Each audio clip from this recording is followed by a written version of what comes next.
Hi, this is Tony Ward speaking. I'm an Associate Professor of Counselling Psychology at the University of the West of England. This is a very short presentation designed to illustrate the 19 propositions, which is a set of ideas put forward by Carl Rogers and presented in his 1951 text, Client-Centered Therapy.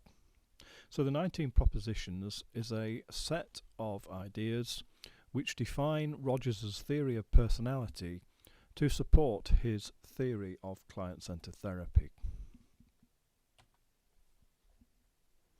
So, in this illustration we have two characters, Sarah over here and Jim, her father, over here.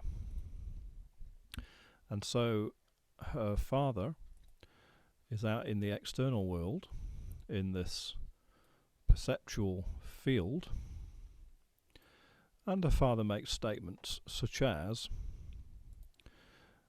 you need to do well at school, that's what counts around here. So her father's very keen on educational attainment and makes it known. And he also has a view that you're too soft, you need to be tougher. So in response to that, Sarah thinks to herself, I'm really struggling at maths.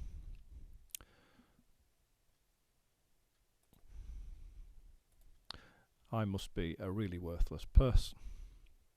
And she's also thinking, it makes me really sad when other people are upset. I'm too soft. So that's the sort of ideas that Sarah has adopted about herself, which are making her quite anxious due to feeling incongruent. And along comes our friendly client-centered therapist, who starts to reflect some of these views that Sarah has about herself. And he says things like, so you sometimes feel sad with other people, but then you wonder if you're just too soft. So he's reflecting back what Sarah's said, but adding a little question mark about it, as if to say, is this really what it's like for you?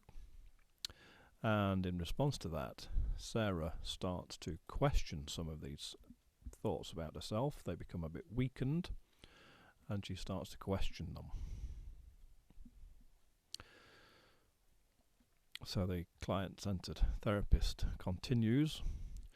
It feels like that for you, not being great at maths is not such a big deal after all. As Sarah begins, having weakened these thoughts, to change her ideas about herself. So now she starts to say things like, I might not be great at maths, but so what? I'm really good at lots of other things. So what if I can be sensitive? So are a lot of other people. It's part of being human.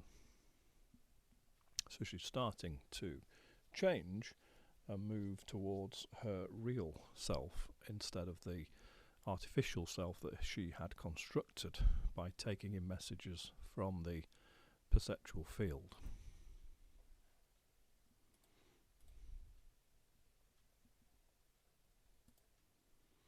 So just thinking for a second, how does this illustration fit in with Rogers' own way of illustrating his theory?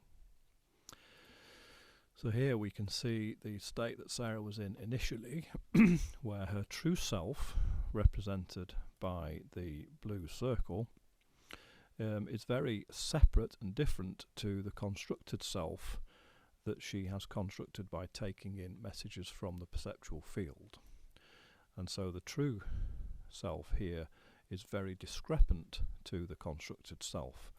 And in this position, the person is said to be very incongruent, and it's this incongruence that leads to feelings of dis-ease or anxiety and brings the person into therapy.